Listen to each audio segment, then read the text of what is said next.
If you guys enjoy what I do, be sure to hit that like button and subscribe. It really helps the channel and it's free and easy to do. Before we get started with today's video, I have an announcement to make. After years of telling other people's stories, I finally released one of my own. My novel Eternal Reign is available now in both ebook and paperback format for those of you who are like me and prefer to collect physical media. You can grab a copy right now on Amazon through the link in the description of this video. And now back to our regularly scheduled program. In Mordona, a woman named Ko, who's a member of the group Noah, sees the Warrior of Light wandering around, and despite the fact that she knows you're always busy, she bets that you still make time to help the members of Noah with one project or another every now and then. The Warrior of Light admits that that's actually true, which the woman is happy to hear. Granted, the woman isn't exactly the same person you had talked to when you had first set out on your trip into the Crystal Tower forever ago. Ko had touched an orb she had found in the tower, and it held the essence of the Allagan Archmage who just so happened to share the same name as the one G'raha had given to your group.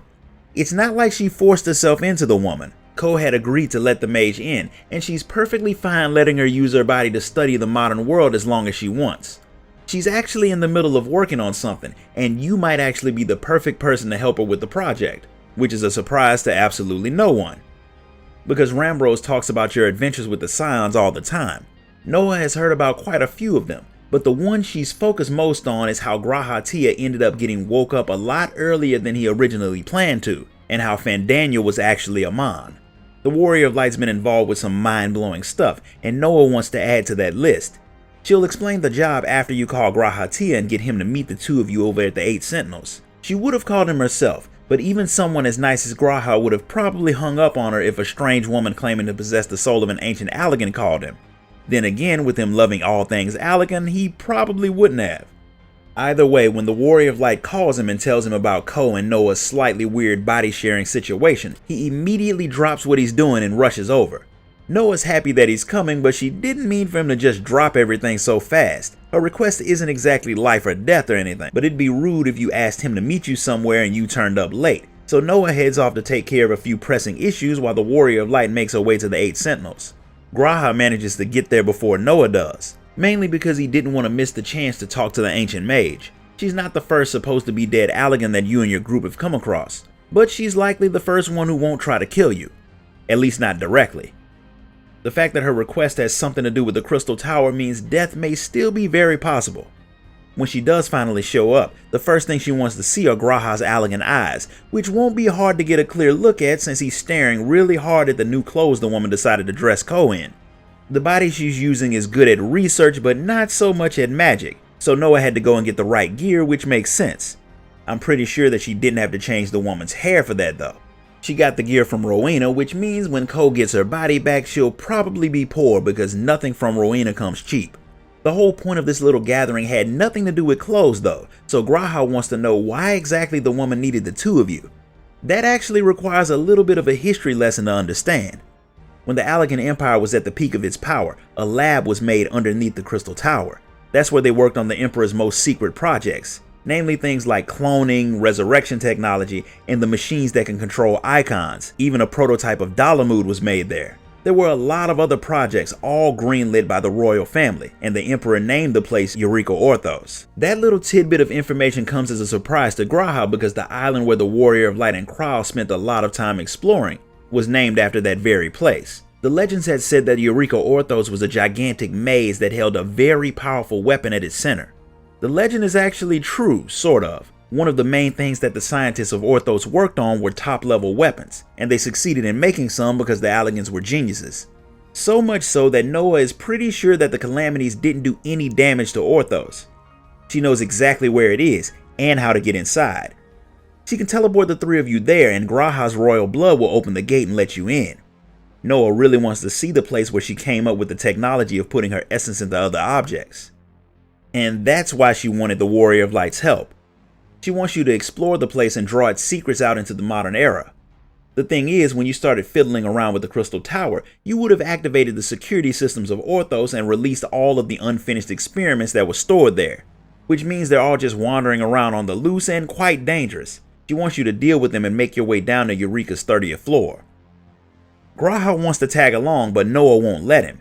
His connection to all things Allagan makes him too close to the Empire for what Noah is trying to accomplish with this mission. She wants someone who has a neutral view of the Allagan Empire to see their greatest laboratory and determine if they actually did good work for the betterment of society, or if they were just mad scientists who like to pull the wings off of dragonflies. Because the prospect of pain, suffering, and death makes the Warrior of Light all tingly inside, she accepts the mission. There's also the added incentive that lets her keep whatever she wants from the place, which makes taking the job that much easier. Since she agrees, G'raha and Noah open the way into Eureka Orthos. Even though he can't go inside, Noah promises to let him know when you make it back so he can hear about everything you saw.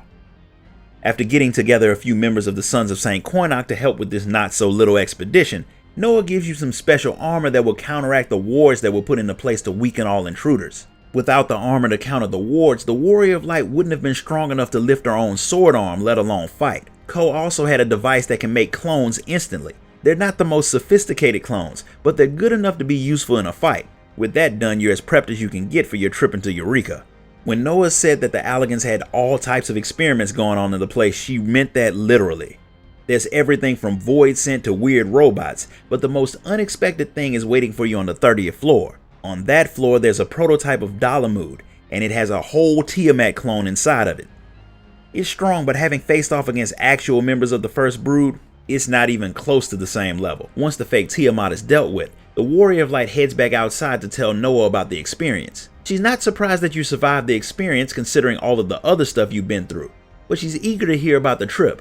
But since she promised that she would, she waits for G'raha to make it back before she lets you tell the story. After talking about all of the things that you came across and killed on your journey, G'raha has to admit that the Allagans had made even more crazy stuff than he had imagined, especially when it comes to the Tiamat clone.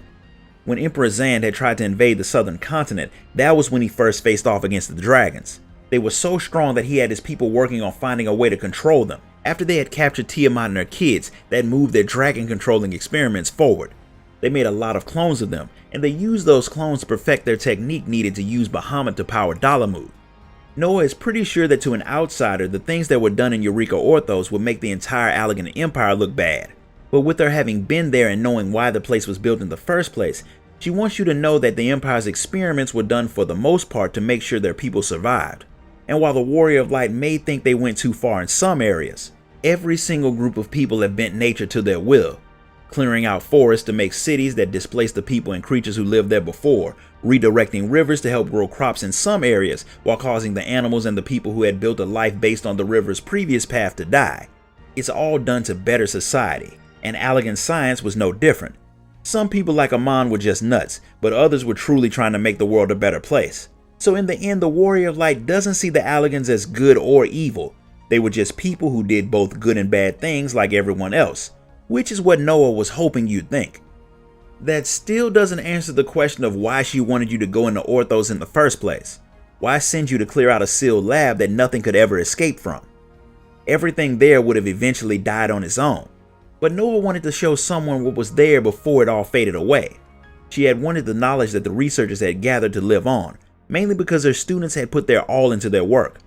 Those students were Unai and Doga, the same ones who came into the Crystal Tower with you.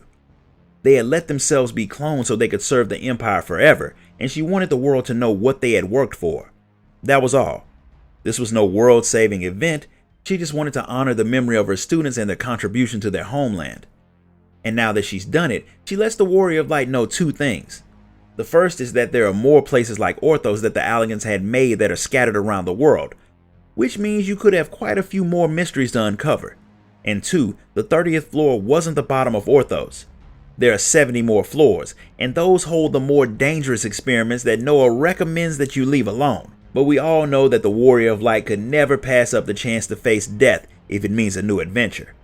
While the Warrior of Light does spend most of her time saving people and hunting things, the family business, that's not the only thing she does in Eorzea. There are a lot of different artisan guilds that provide a lot of the necessities for the people of Eorzea, and one of those that the Warrior of Light decided to join was the Weavers Guild. The guild in Ul'dah is known as one of the best producers of quality clothing all throughout Eorzea, a title they earned after a lot of hard work. Thanalan is a harsh place with both environments and creatures that can kill you pretty easily if you aren't prepared. Because of the intense heat of the desert, the people who live there have always preferred lightweight clothing that blocked the sun and kept their sweating to a minimum. But they didn't want their clothes to be ugly either, so the demands for unique designs caused people around the world to want their stuff. Since their stuff was so good, merchants made a lot of money, and that led to some people trying to make knockoffs of the real thing for a quick profit. The Sun Silk tapestries didn't take too kindly to that, and since Ul'dah is literally run by a group of criminals, you can guess how fast these counterfeiters learned the error of their ways. So instead of trying to hustle the people, those that wanted to make money off of the clothing joined the guild. They give their new members the tools of the trade, and if they're skilled enough, they may get hired as full-on members of the Sun Silk Weavers. That is not a process that happens overnight, and Redolent Rose, the guild master, is serious about his craft, so he gives you a few small tasks to see if you mess them up. When you prove that you're not completely hopeless, he starts to give you bigger jobs, like making a lot of cloth for bandages after a group of drunk adventurers got into a fight at the Silver Bazaar and were thoroughly beaten up by the brass blades. As your skills grow, Redolent Rose gives you a job making something for one of his regulars, a Lalafell named Wawarukka. The man's been a customer for so long that Rose wants to let the Lalafell pick something he wants so you can make it for him for free. Ruka doesn't feel like Rose should go through any trouble for him, since all of the clothes he's ordered was for his guild and not him personally. He's a quartermaster, and his guys go through supplies fast, so he's constantly having to replace stuff. But if Rose wants to give him something, he thinks it'll be rude not to accept. But his tastes are pretty simple like most working men, so it doesn't take much effort to make what he wants. Rose had hoped that Ruka would ask for something a bit nicer, but he's a miner, so fancy clothes don't really fit his line of work. Granted, every man should still have some formal wear regardless of what he does for a living, which is some real world advice that should be taken to heart. With all of the work you've done, you've proven your skills enough for Rose to let you work on an actual Sun Silk Tapestries commission. The client is extremely rich, which is a surprise to no one since this is Ul'dah we're talking about, and like a lot of rich people, he likes buying exotic and sometimes weird things, so Rose has no clue what Mama Jaru will ask for this time, but he knows the man doesn't like to wait, so he sends you off to meet with him.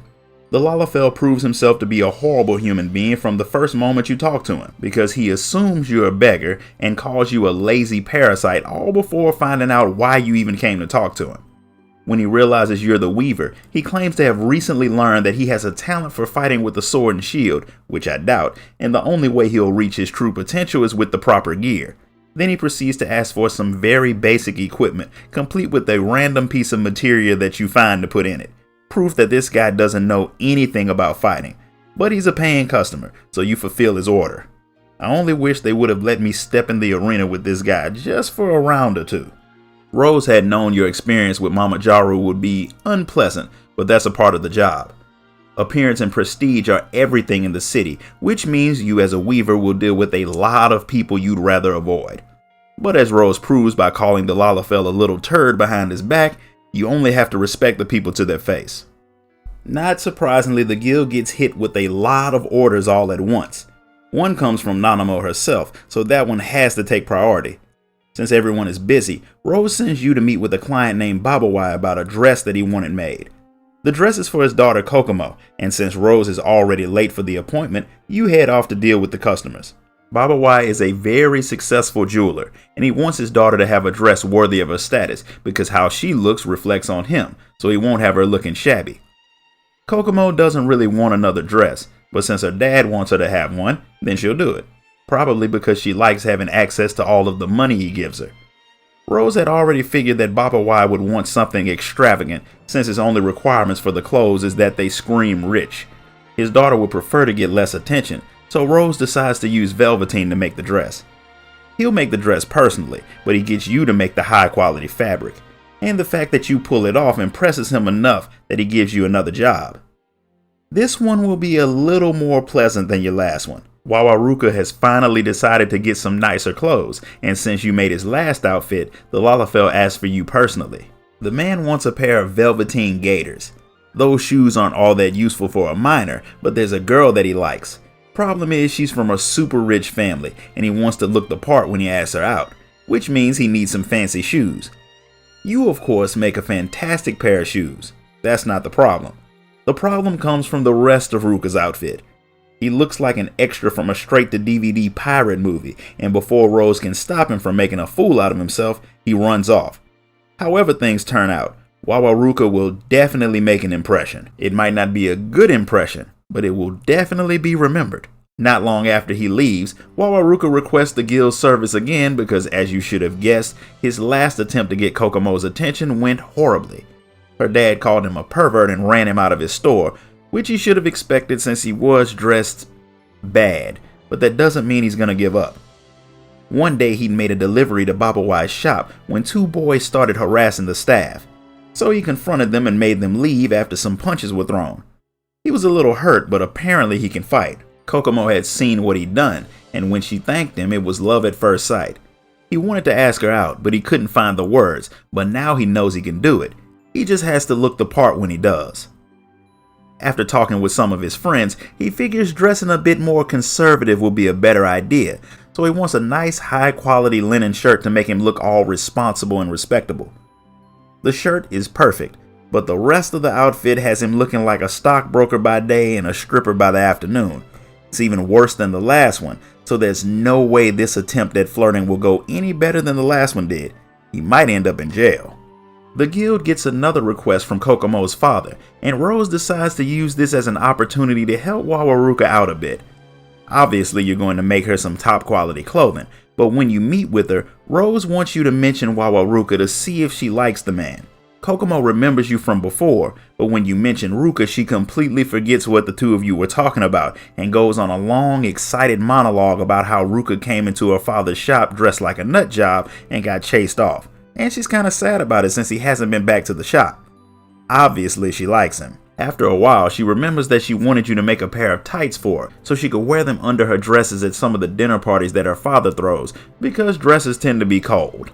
Rose says that she could just refuse to go, but Kokomo wouldn't disrespect her father like that. So instead, Rose says she could use the parties to meet a charming young man, and the first thing she says is that there's no way Wawarukka would ever show up at one of those parties. Plus, she doesn't think her father would approve of him. The fact that he's living rent-free in her head means she really likes him, so the only thing that's left is to convince the man to dress like a normal person the next time he goes to see her, which might be harder than you think. So Rose comes up with a very simple solution.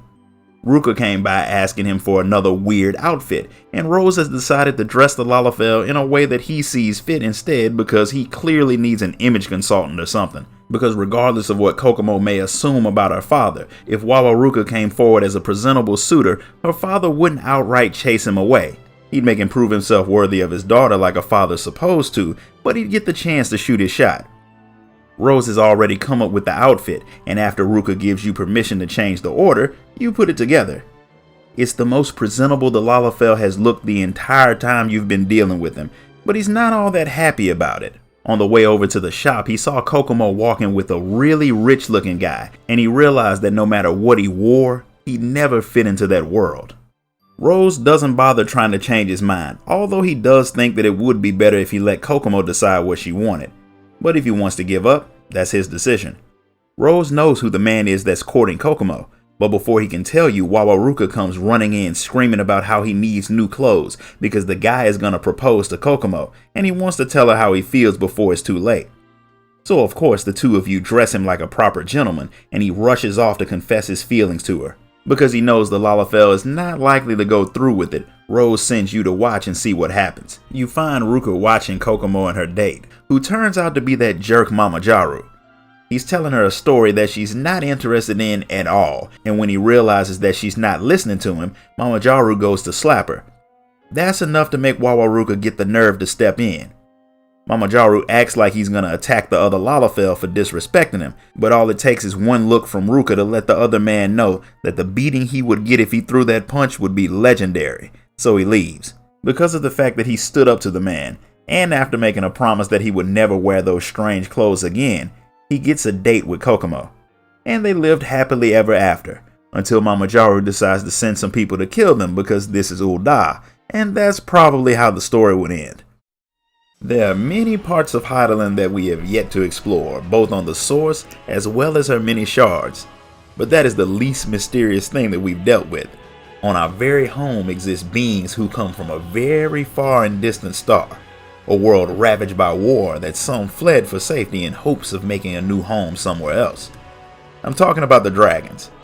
People have wondered for a long time about where these powerful creatures came from, what happened to their world, and why they've made a home on ours. And we finally know the truth. This story does contain some information gained in Endwalker. However, it won't be spoiling the MSQ. At worst, you'll see some images and creatures from the final zone, but if you don't know what happened there, you still won't by the end of this video. So let us begin the tale of the first brood and their journey to Hydaelyn. To understand how the dragons came to Hydaelyn, you first need to know about another race that lives on another planet, the Omicron. In their early days, they were consumed by a serious fear, the fear of being weak and conquered. But unlike some who grovel and beg when fear hit them, the Omicron took a different path. They decided to become stronger. They augmented their bodies with machinery until there was nothing left of their mortal bodies. Then they set out into the universe to conquer others before someone could conquer them. This led them to a world inhabited by some of the strongest creatures in existence, the Dragon Star, the home of the dragons.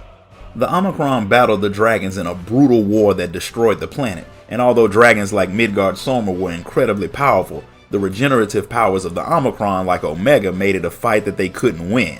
So what they did to save their race was scoop up as many eggs as they could and flee to other worlds. However, every world they went to was either already at war with its own inhabitants, or they turned on the dragons and tried to kill them. In the end, none of them found worlds where they could live, so they came back home to live out the rest of their days on their ravaged world, all save for one, Midgard-Sormr, who received an invitation and a helping hand from Hydaelyn herself, who granted him and his brood safe haven on her surface. Now, the stories of Midgard-Sormr and his children are intertwined with a lot of the major events that took place throughout each of the different eras. Quite a few of them you'd have to have been living under a rock to not know at least a little bit about. But today we're not going to deep dive into each of their stories. First, we're going to just let you know who they are. The first I'll mention is arguably one of the most important, Ratatoskr. I'm sure you thought I'd say Bahamut was the most important, but while the major calamity that caused us to have a realm reborn wouldn't have happened without Bahamut, we wouldn't have Heavensward had Ratatoskr not worked toward building peace with the mortals. That led to a betrayal and murder at the hands of Thornton and his people, which caused another of the first brood, Nidhogg, to lash out and wage a war against Ishgard that lasted for a millennia, before it finally came to an end with the help of the Warrior of Light and Estinian. The third is Hraesvelgr. During his earlier days, he grew close to a mortal named Shiva. As time passed, he got sad over the fact that she would die one day. So with her permission, he ate her so their souls could always be together. Yeah, I'ma just say take a picture or make a video or find some other way to keep memories of your loved ones alive. I'm pretty sure they have way better ways than eating them to keep them close to you forever. It's just a little weird. Then there was Bahamut, the dragon who was killed in battle with the Allagans out in Mericidia. He was resurrected by Tiamat under the guidance of the Ascians, so you know that went bad, which is why he came back as a primal that was used to cause a lot of problems for the world. As punishment for what she caused, Tiamat allowed herself to be locked away in Azizla, and she remained there for thousands of years until recent events gave her a better way of atoning for what she did. Sixth is Vitra, who until recently hadn't been seen, but he's been very busy, and I'll tell you all about it when I cover Endwalker's main scenario. The final member of the first brood is Ajdaha, who is the only member of the group who we know absolutely nothing about. The one thing we know is even their relatives don't know how to find them, and they don't find their silence all that surprising. So that's the basics of how Midgard-Sormr and his kin ended up on Hydaelyn, and just a smidgen of what they've been doing during their time on our world. I plan on going into a lot of detail at a later date, so stay tuned. Now if you enjoyed this video, hit the like button, subscribe, ding that notification bell, and share the video with your friends. And if you want to buy me a coffee for my work, sign up to become a member of the channel. Until next time, guys. Later.